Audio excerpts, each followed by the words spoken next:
Hi viewers. తినగ తినగ వేము తీయనుండు. ఇది దేనికోసం చెప్తారు? వేపాకు ఆరోగ్యానికి మంచిదిరా అబ్బాయి, అదేవిధంగా వేపలు కూడా మంచిదిరా అబ్బాయి, వేపలతో మొహం గడుకు అండ్ వేప తినడం వల్ల ఎన్నో రోగాలు పోతూ ఉంటాయి. మొదటి చేతిగానే ఉండిద్ది అబ్బాయి, తర్వాత వచ్చేసి బాగానే ఉండిద్ది అంటారు. అలాగే ఎవరైనా నిన్ను ఏదైనా అన్నారనుకో, ఖచ్చితంగా బాధ ఉండిద్ది. రాను రాను ఏమవుతాయి, వాళ్ళు అనేవి మనకి హాయిగా ఏమి ఉండవు, కానీ వాళ్ళ అన్న మాటల నుంచి మనల్ని మనం రాటు తేలేలా తయారు చేసుకుంటే వాళ్ళ నోళ్ళు మూతపడతాయి. తద్వారా వచ్చే రిజల్ట్ మనకు తీయగా ఉండిద్ది. మీకు అర్థమైందా? పిల్లను కూడా రూమ్లో బంధించి కొడుతూ ఉంటే, దాన్ని ఇబ్బంది పెడుతుంటే పులిలా మరి మన మీదకి మీదకి వచ్చేసిద్ది. ఇవన్నీ ఎందుకు చెప్పాను రా బాబు అంటే, ఆంధ్రప్రదేశ్ రాజకీయాలు పరిశీలిస్తే 2019 ఎన్నికలకు ముందు వరకు సీరియస్లీ ఈరోజు వైసీపీలో ఉన్నటువంటి ఒక చిన్న చితక నాయకుడిని అన్నా సరే ఊరుకోవట్లేదు వీళ్ళు.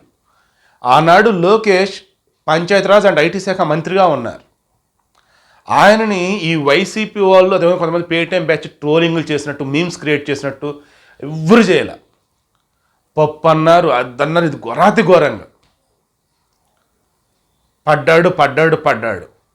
ఆ తర్వాత తనను తాను చెక్కుకున్నాడు, మార్చుకున్నాడు. ఎలా? ఏ తెలుగు అయితే రాదని అన్నారో అది ఒప్పుకొని, దానివల్ల ఎవరికైనా నష్టం జరగలేదు, నాకే నష్టం, తెలుగు నేర్చుకున్నా, సో ఎవరితో ఎక్కడైనా సరే మాట్లాడితే రెడీ అన్నాడు. జగన్మోహన్ రెడ్డి కానీ ఈనాడు వాళ్ళని, ఆంధ్రజ్యోతి వాళ్ళని రిపోర్టర్ రావద్దు, మీరు వెళ్ళండి అన్నట్టు చెప్పినట్టు ఏం చెప్పలే. సాక్షులు ఎక్కడున్నా రా కూర్చో అని చెప్పేసి, అడుగు అని చెప్పేసి అలా వాళ్ళని కూర్చోబెడుతున్నాడు. ఇలా తను ఎంతగా మార్చుకున్నాడు అంటే, పప్పు అని వైసీపీ ఎగతాళి చేసిన దానికి అది పప్పు కాదురా, నివురు గప్పిన నిప్పురా, చూడండి రా బాబు అన్నట్టుగా నిప్పులా మారాడు. తన ప్రసంగాల ద్వారా, తన మాటల ద్వారా, గతంలో వీళ్ళు చేసిన డెవలప్మెంట్ ఏంటో చూపించడం ద్వారా అందరితో సభాష అనిపించుకుంటా ఉన్నాడు. ఇది రాష్ట్రం వరకు సరిపోయింది. వీళ్ళు పదే మరల దొడ్డిదారిన ఎమ్మెల్సీ అతను మంత్రి అయ్యాడు, ముఖ్యమంత్రి కొడుకైనా సరే గెలవలేకపోయాడు, అదనిదని అన్నారు. బట్ టీడీపీ వాళ్ళు ఏమైనా రెస్పాండ్ అయ్యారు? ఈవెన్ పవన్ కళ్యాణ్ కూడా 2 చోట్ల పోటీ చేసిన ఓడిపోయాడు అన్నప్పుడు కూడా వాళ్ళు ఒక మాట అన్నారు. మాజీ ముఖ్యమంత్రి వైఎస్ రాజశేఖర గారి సతీమణి విజయలక్ష్మి గారు, మన జగన్మోహన్ రెడ్డి తల్లి గారు విజయలక్ష్మి గారు వైజాగ్ ఎంపీగా పోటీ చేశారుగా, ఓడిపోయారే, మేము దాని గురించి మాట్లాడలేదుగా, అది మా సభ్యత. ఆ రాజకీయాల్లో గెలిపోవటం సహజం. అంత మాత్రం వార్డు మెంబర్గా గెలవలేదు, పంచాయతీ ప్రెసిడెంట్కి గెలవలేదు, ఎమ్మెల్యేగా ఓడిపోయారు, మీకు మాట్లాడే అర్హత లేదు, మీకు రాజకీయాలు తెలియవు, ఏం మాట్లాడుతున్నారు అని చెబుతూ, అసలు రాజకీయం అంటే ఏంటో, ఒక నాయకుడు అనేవాడు ఎలా ఉంటాడేంటో ఈరోజు పవన్ కళ్యాణ్ ఇటు లోకేష్ ఇద్దరు కూడా పోటాపోటీగా నిరూపిస్తూ ఉన్నారు. లోకేష్ చంద్రబాబు నాయుడు అరెస్ట్ జరిగిన తర్వాత అతను స్పందించిన విధానం, అతను ఉన్న ఆగ్రహావేశాలు అందరూ క్లియర్గా అర్థమైపోయాను. ఇక అటు ఏపీ సిఐడి చీఫ్ సంజయ్ గారు, ఇటు Ponnavolu Sudhakar Reddy additional advocate general, వీళ్ళు కోర్టులో చెప్పాల్సినవి ఏవైతే ఉన్నాయో అవి కోర్టులో జడ్జిల కన్నా ముందు మీడియాకి చెప్పాలి, ప్రజలకు చెప్పాలనేది ప్రెస్ మీట్లు పెడతా ఉన్నారు. సరే, దేశ రాజధానిలో ఢిల్లీలోని తేల్చుకుంటా అని చెప్పేసి లోకేష్ ఆడదాకా వెళ్ళిపోయాడు. అర్నాబ్ గోస్వామి మీకు తెలిసిన republic TV head and debate కానీ మంచి పేరు, ఆయన debate already Chandrababu Naidu arrest జరిగిన తర్వాత డిబేట్లు పెట్టిన మూమెంట్లోనే చంద్రబాబు నాయుడిని అరెస్ట్ చేసి తీసుకువెళ్తుంటే ఒక యోధుడిని అరెస్ట్ చేసి తీసుకెళ్తున్నట్టుగా ఉంది, ఒక వీరుడిని అరెస్ట్ చేసి తీసుకెళ్తున్నట్టుగా ఉంది. బట్ జగన్ చూస్తే అతను అరెస్ట్ చేసి తీసుకెళ్తున్న విధానం చూస్తే నార్మల్గా అనిపించింది అన్నాడు, తుస్సుని గాలి తీసాడు.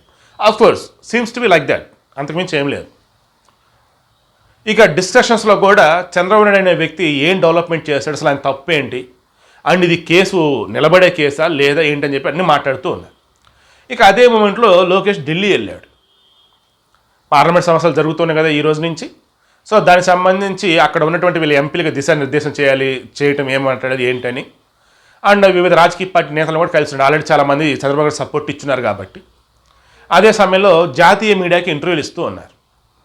ఏ లోకేష్ అయితే పప్పు పప్పు అన్నారో మాట్లాడుతూ రాదన్నారో చేతిలో పేపర్ లేదు, నేషనల్ మీడియా అనర్గళంగా ఇంగ్లీష్ తడబడకుండా సబ్జెక్ట్ గురించే మాట్లాడుతూ ఏ రేంజ్లో చెలరేగాడంటే అర్నబ్ గోస్వామి అన్నాడు, మీ నాన్న తప్పు చేయలేదు నువ్వు అంటున్నావు, తప్పు చేయని చెప్పేసి వాళ్ళు అంటూ ఉన్నారు, రెడీనా మరి నువ్వు చర్చకు రెడీయా అంటే ఎస్ రెడీ చేయండి జగన్ రెడ్డికి ఫోన్ అని చెప్పేసి అన్నాడు.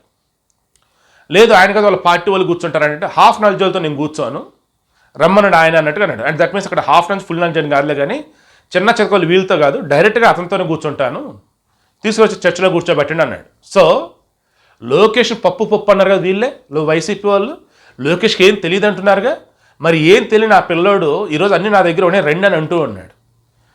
ఇక్కడ కూడా కాదు ఏకంగా ఢిల్లీ వేదికగా ఏ సోనియా గాంధీని అయితే భయపెట్టి ఆమెకు ఎదురు తిరిగి మా జగనన్న యోధుడు వీరుడు అని చెప్పేసి అన్నారు వైసీపీ వాళ్ళు, ఆ ఢిల్లీ వేదిక మీదే తొడగొట్టి మరి అఫ్కోర్స్ తొడగొట్టలేదు కానీ అంత అగ్రెసివ్ వేలో రెండు అంటూ ఉన్నాడు లోకేష్. ఈ వైసీపీలను ఏమీ స్వీకరించినట్టుగా లేరు. దాంతో నాకు తెలిసి ఈరోజు నైట్ లోకేష్ రాబోతా ఉన్నాడు. సో ఆ ఛాలెంజ్ స్వీకరించి జగన్మోహన్ రెడ్డి కనుక అర్ధా కనుక వెళ్ళినట్టయితే అసలైన మజా వచ్చిండేది మనకి.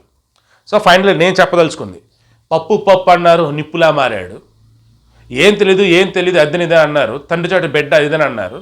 ఈరోజు నేషనల్ మీడియా దృష్టిలో కూడా ఓ రేంజ్లో డెవలప్ అయ్యాడు ఈ కుర్రాడు, ఏ సబ్జెక్టు అండ్ అతని దగ్గర ఉన్నటువంటి సబ్జెక్ట్ ప్రకారం అతను సెల్ఫ్ కాన్ఫిడెన్స్ ప్రకారం చూస్తూ ఉన్నట్టయితే దూసుకెళ్ళిపోతాడు, తండ్రి తగ్గ తనేడని చెప్పేసి ప్రూవ్ చేసుకుంటాడు అని చెప్పేసి అంత కూడా గొప్పగా చెప్తా ఉన్నారు.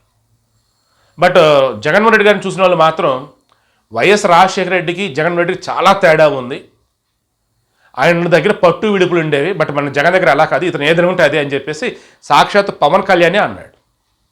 అండ్ జగన్మోహన్ రెడ్డి గారికి తెలిసిన వాళ్ళు వైఎస్ రాజశేఖర్ సన్నిహితంగా ఉన్నటువంటి వాళ్ళు పలు సందర్భాలు ఇంటర్వ్యూలో కూడా చెప్పున్నారు. అంతెందుకు వీళ్ళు ఎవరు వరంగల్ దగ్గర ఉంటారే పరకాల నియోజకవర్గం సంబంధించేసి మన రాంగ్ ఫ్లవర్ మీద సినిమా కూడా తీసాడు వాళ్ళ ఫ్యామిలీతో, నాకు వాళ్ళ పేర్లు గుర్తు రావట్లేదు.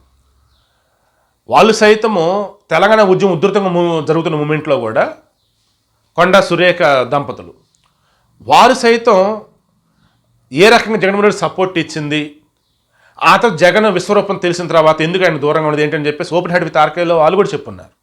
సరే చెప్తున్నప్పుడు అంతా కూడా వైఎస్ రాజశేఖర రెడ్డికి జగన్కి అసలు ఎక్కడ పొంతన లేదు, ఇతను వేరు ఆయన వేరు, అతను రాజకీయం తెలిసినవాడు. ఇక్కడ జగన్మోహన్ రెడ్డి మాత్రం ఈయన ఏదనుకుంటే అదే రాజకీయం అనుకునేవాడు, ఈయన ఏది చేసినా సరే కరెక్ట్ అని అనుకునేవాడు అని చెప్పేసి అంటూ ఉన్నారు. సో ఇటువంటి మూమెంట్లో తండ్రి కొడుకులు అన్నా సరే చంద్రబాబు లోకేష్ గొప్ప నటుకు చెప్పేవాళ్ళు కొంతమంది, ఇక్కడ వచ్చేసి తండ్రి పేరు చెప్పి ఈయన గొప్పగా చూసని చెప్పేసి అనేవాళ్ళు మరికొంతమంది. బట్ నేను అంత ఇండితో వెళ్ళలేను కానీ సింపుల్గా అయితే నేను చెప్పగలను, చంద్రబాబు నాయుడు తోపు, బట్ లోకేష్ మాత్రం పప్పు అని ఎగతాళి చేసిన వాళ్ళు ఎవరైతే ఉన్నారు ఈ వైసీపీ వాళ్ళు, ఈరోజు లోకేష్ ఛాలెంజ్కి నిలబడగలరా? ఈ వైసీపీ అధినేత జగన్మోహన్ రెడ్డిని లోకేష్తో పాటు సరే ఢిల్లీ డిబేట్ వదిలేయండి, మన హైదరాబాద్లో మన విజయవాడలో డిబేట్ కూర్చోబెట్టగలరా?